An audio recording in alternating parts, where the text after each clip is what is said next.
बिस्मिल्लाहिर्रहमानिर्रहीम। ख़वातीन व हज़रात, राना सुहेल अपने प्रोग्राम ग्लोबल पल्स के साथ हाजिर खिदमत। गर्चे के ये टॉपिक 2-3 दिन पुराना है और इस तेज़ रफ्तार दुनिया के अंदर 2-3 दिन पुरानी चीज़ है, लेकिन ये बात ये है कि ये टॉपिक ऐसा है कि हर जगह पे अभी डिस्कस हो रहा है और ये होता रहेगा, उस वक्त तक होता रहेगा जब तक ये इससे रिलेटेड चीज़ें चलती रहेंगी। वो है इद्दत केस।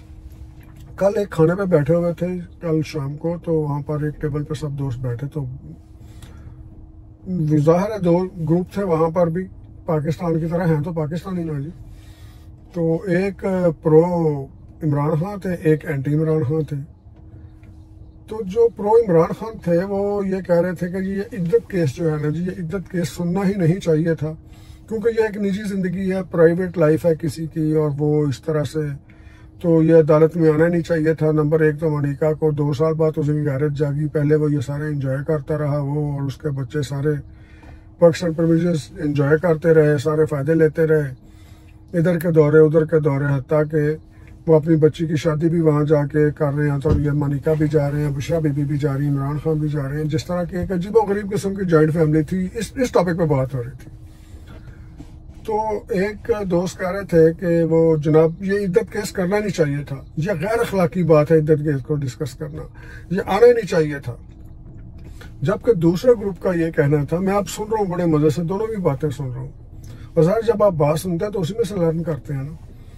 तो जो दूसरा दोस्त है वो ये कह रहे थे, उसने कहा जी कि अगर इद्दत केस सुना नहीं जाना सिर्फ इसलिए कि वो एक औरत है और वो बेहतर जानती है कि मेरी इद्दत कब शुरू हुई कब ख़त्म हुई, तो जज साहब ने तो फैसला दिया। अब उसमें लिखा है कि जनाब ये जो सलमान राजा साहब हैं, सलमान राजा साहब ने तो इद्दत केस सारा इस पे बिल्ड किया है कि जनाब अली औरत से बेहतर को नहीं जान सकता कि मेरी इद्दत कब शुरू हुई और कब ख़त्म हो रही है। तो सलमान राजा का ये जो केस वहीं पे ख़त्म हो गया था, वहीं पे जज साहब ने इसको उड़ा के रख दिया था। जब जज साहब ने उसमें लिखा कि बुशरा बीबी ने तो एक जगह भी स्टेटमेंट नहीं दी कि मेरी इद्दत कब शुरू हुई, मेरी इद्दत कब ख़त्म हुई। तो इस तरह से बुशरा बीबी, और दूसरा वो ये आर्गूमेंट कर रहे थे, ये तो खैर उन्होंने लिखा, उन्होंने कहा जी अगर इद्दत केस में औरत का अखलाकी और गैर मुआशरती और ये बला बला बला जो भी आप कह रहे हैं हम नहीं करते, उसके अंदर इस औरत को डिस्कस नहीं करते, तो भाई साहब किसी भी केस ऐसे में औरत डिस्कस नहीं होगी जिसके अंदर औरत उस जुर्म में इन्वॉल्व हो जाती है, या एक जुर्म जो सरजद ही उस वक्त होता है जब मर्द और औरत मिलते हैं। तो फिर हर एक जुर्म में से आप औरत को ऑब्जर्व ऑफ कर देंगे, फिर तो आप किसी में भी नहीं औरत कार्ड फिर हर जगह खेलेंगे। नहीं जी वो औरत है उसको रहने दें, अकेले मर्द को जनाब ज़िना की सजा दे दें। इस तरह नहीं होता भाई साहब। अब इद्दत केस इद्दत औरत पर लागू होती है, मर्द पर नहीं होती। तो दूसरों का ये कहना था और बड़ा मजा आता था इस तरह की गुफ्तगू का सुन के। लेकिन यहाँ पर यह है कि कभी कभी बदमज़गी भी हो जाती है लोगों में, कभी कभी नहीं भी होती, हंस के बातें कर लेते हैं। लेकिन जब कॉमन सेंस की बात की जाए तो कॉमन सेंस ये है कि केस इज अ केस। अगर इस्लामिक पाबंदी है तो इस्लामिक पाबंदी है। जब शराब हराम नहीं थी तो नहीं थी, जब हराम हो गई तो हो गई। इसी तरह कानून रेड लाइट है, रेड लाइट आपके लिए भी है, मेरे लिए भी है, लेडीज के लिए भी है, सबके लिए है, बच्चों के लिए भी है। Red light is a red light. अब ये नहीं आप कर सकते कि जनाब अली वो औरत है तो इसको नहीं डिस्कस होना चाहिए। क्यों नहीं होना चाहिए? अगर मुआशरे में से या किसी फैसले में देखिए, अब जुराइम की तादाद क्यों बढ़ रही थी? जुराइम की तादाद इसलिए बढ़ रही थी कि छोटे बच्चों से ज्यादा काम लिया जाता था, कि छोटे बच्चे जो हैं उनके ऊपर जो इस तरह के केसेस नहीं लगते, इस तरह की दफात नहीं लगती, तो क्रिमिनल्स ने बच्चों को इस्तेमाल करना शुरू कर दिया। अब ये नहीं है कि बच्चों को इस्तेमाल करना, अब जब पता चल गया उनकी इंटेंशन का कि बच्चे इस्तेमाल हो रहे हैं तो कवानीन भी तब्दील हो रहे हैं। तो किसी खातून का इद्दत के अंदर या उसके अंदर ये उनका यकीनन फैमिली मैटर है, लेकिन उस वक्त फैमिली मैटर नहीं रहता जब आप हेड ऑफ द स्टेट या प्राइम मिनिस्टर साहब की वाइफ बन रही होती हैं। प्राइम मिनिस्टर इस मुल्क का वो है, उनके हिसाब से जो भी है हमारा जनाब चेहरा मोहरा तो प्राइम मिनिस्टर ही होता है ना किसी भी जमहूरी मुल्क का। तो ये कोई छोटी बात नहीं, आराम से कह देना।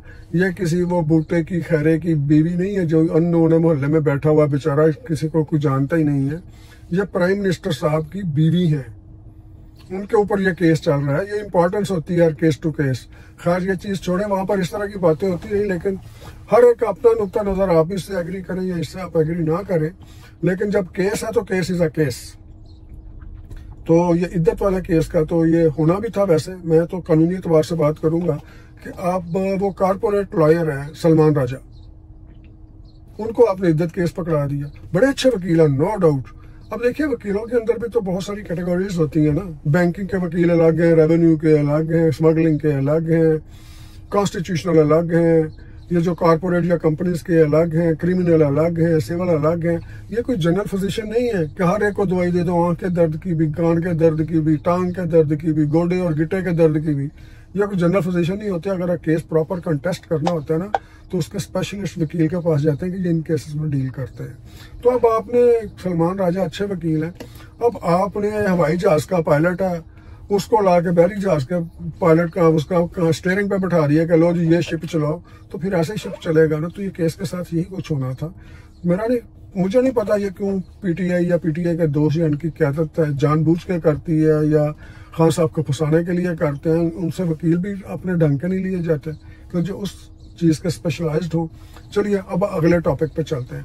अगला टॉपिक ये है मेरा कि कल परसों मीटिंग हुई है जी जीएचक्यू के अंदर, जिसमें कुछ सियाने इकट्ठे किए गए, मुख्तलिफ सहाफ़ी इकट्ठे किए, मुख्तलिफ लोग इकट्ठे किए गए, ऑफिसर्स किए गए, ब्यूरोक्रेट्स किए गए या पॉलिटिशियंस भी चंदे किए गए, और जीएचक्यू में एक ब्रीफिंग दी गई अज़्म इस्तेहकाम।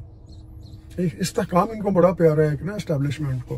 पहले एक पार्टी भी इस तरह की कोई बनाई थी, अब ये भी कर दिया है अज़्म इस्तेहकाम ऑपरेशन। ये पहली बार नहीं हुआ, ये 2002 यस हाँ जी 2002 के अंदर भी ये एक ऑपरेशन शुरू हुआ था अल-मिज़ान से। फिर उसके बाद अल-गज़ब, अल-मिज़ान, अल-रद्दुल फिसाद, इस तरह के बड़े आए। और 2017 तक का मेरे पास एक लिस्ट है, 12 बड़े ऑपरेशन किए गए खैबर पख्तूनख्वा के अंदर। और ऑपरेशन तो कर लिए जी जीएचक्यू जिस पर ब्रीफिंग दे रहे थे, ऑपरेशन तो इन्होंने कर लिए, लेकिन उस ऑपरेशन का आउटपुट क्या था? बड़ा अच्छा आता रहा शुरू में। और एक चीज जो मैं आगे जाके बताऊंगा वो इसका, चले पहले इस बात को कंटिन्यू करते हैं, वो बात मैं आगे बताऊंगा अगर याद रही तो, क्योंकि बातें करते करते पिछली बार भी बंदा भूल जाता है ना। अब इन्होंने कहा जनाब अली कि उस जीएचक्यू की जो मीटिंग हुई उसके अंदर सहाफ़ी भी थे, 2-3 तो बड़े अच्छे वोकल सहाफ़ी थे, जहां तक मुझे इनकी खबर पहुंची है कि वो बड़ा दबंग लहजे में बोल रहे हैं। उन्होंने कहा जी कि जब आप ऑपरेशन कर रहे हैं, ये भी किया वो भी किया, उसके बाद एक आदमी आता है, एक हुकूमत आती है, वो तालिबान को आप टारगेट कर रहे हैं, तालिबान ये कर रहे हैं। तालिबान या गैर तालिबान की बात नहीं है, जैसे पंजाबी गैर पंजाबी की बात नहीं होती, लेकिन जो भी आदमी वहां पर अनरेस्ट क्रिएट कर रहा है, और इस वक्त ये टारगेट उन्हीं लोगों को किया जाएगा जो लोग इसमें मुलव्वस हैं। वो कहते जी हम किसी को नहीं करेंगे। क्वेश्चन ये है कि जो पहले ऑपरेशन किए गए थे उनकी आउटपुट क्या है? उन ऑपरेशन के अंदर किन लोगों को सजा दी गई? जो लोग मुलव्वस निकले, ऑपरेशन आपने किया, अगर तालिबान कर रहे हैं या दूसरे कर रहे हैं, उनके फैसिलिटेटर्स किधर है? और कल के जो जीएचक्यू की मीटिंग थी या ब्रीफिंग थी या जो भी उसका नाम ले लें, उसके अंदर सबसे अहम बात जो की गई वो की गई एतराफ़े जुर्म। इन्होंने एतराफ़े जुर्म किया है, मिलिट्री कमांड ने, हमारे ऑफिसर ने, हमारे जो भी लोग वहां पे ब्रीफिंग दे रहे थे, जो भी उनके डेजिग्नेशन थी, तो उन्होंने एतराफ़ किया जनाब हमसे पहले वालों से गलतियां हुई, हमारे जर्नलों से गलतियां हुई, और अब हम इस चीज़ को लेकर चलते हैं कि जनाब ये चीज़ें हम दोहराएंगे नहीं, मुल्क को सही समत में लेकर जाना है। तो ये एतराफ़ जो है ना जी जीएचक्यू वाले साहबान, आपने पहली मरतबा नहीं किया, आप इससे पहले भी कर चुके हैं। आपसे पहले जो आईएसआई के जो थे हेड, उन्होंने एक बाकायदा प्रेस कॉन्फ्रेंस भी की थी, अनप्रेसिडेंटेड प्रेस कॉन्फ्रेंस, क्योंकि वो नहीं करते, तो उन्होंने वो भी की थी। इस तरह के काम आप करते हैं, लेकिन सवाल जो वहां पर हुआ, मैं भी वही सवाल करता हूं, तो हर बंदे को करना चाहिए कि हमें बताएं जिनका नाम आप फैसिलिटेटर भी रखते हैं और आपको पता भी वो लोग ये गलत काम करते रहे और आपने एतराफ़ किया।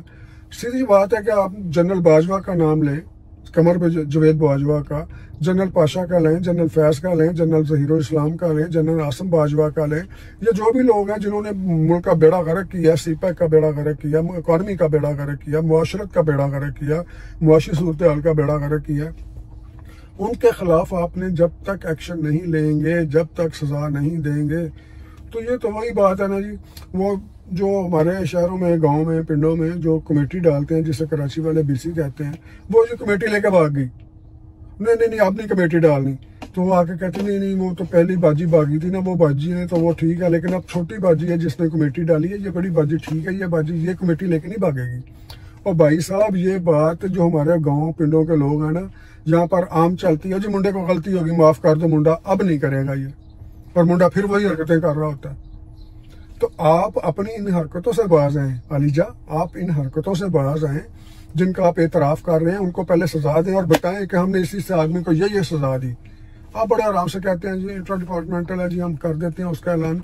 हमें जिन लोगों का मालूम है, जिन लोगों का आप नाम लेते हैं, हमें तो उनकी सजा चाहिए ना, फिर हम आपकी बात मानेंगे। जब तक आप उन्हें सजा नहीं देते, आप गोंगलों से मिट्टी चाट रहे हैं, मेरे लिए भी मिट्टी चाट रहे हैं, लोगों के लिए भी मिट्टी चाट रहे हैं। तो ये अज़्म इस्तेहकाम ऑपरेशन आप करें, आप तमाम लोगों को टारगेट करें। जो लोग वहां पर बातें कर रहे थे ना, उनमें वो भी लोग थे, उन्होंने कहा जी जिन लोगों ने वो 40,000 तालिबान को रिलीज किया वापस लेके आए, उनको भी हाँ दे, उनको भी सजा दे। लेकिन मैं ये समझता हूँ कि उस वक्त का प्राइम मिनिस्टर जिसे आप मुर्दे इल्जाम ठहरा रहे हैं इमरान खान को, किसी प्राइम मिनिस्टर में, इवन जो मौजूदा भी हैं, किसी में इतनी अथॉरिटी नहीं है तालिबान को ला सके या तालिबान को निकाल सके।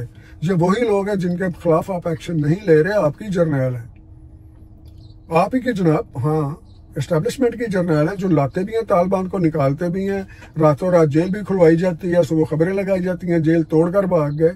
तो जब तक आप उनके खिलाफ एक्शन नहीं लेंगे, मुल्क की सूरत हाल नहीं संभलेगी। और हमें पता है, और ये ऑपरेशन हर मुहर्रम के मुहर्रम शुरू होता है।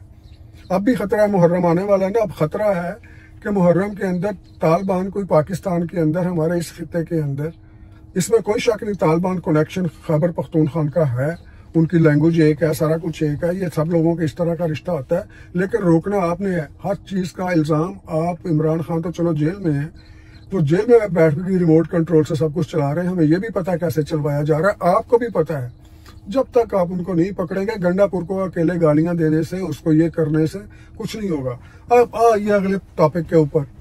अगला टॉपिक है जनाब के एस्टेब्लिशमेंट ने अपने 2 मोहरे, 2 प्यादे अब फिर शतरंज के अंदर, उसकी बसात के अंदर आगे कर दिए हैं। अब देखें उनका टारगेट कौन सा आगे उनके चलो छोड़े, क्या इस तरह की बात करनी। उन्होंने पैदा कर दिया जी फवाद चौधरी को और शेख रशीद को।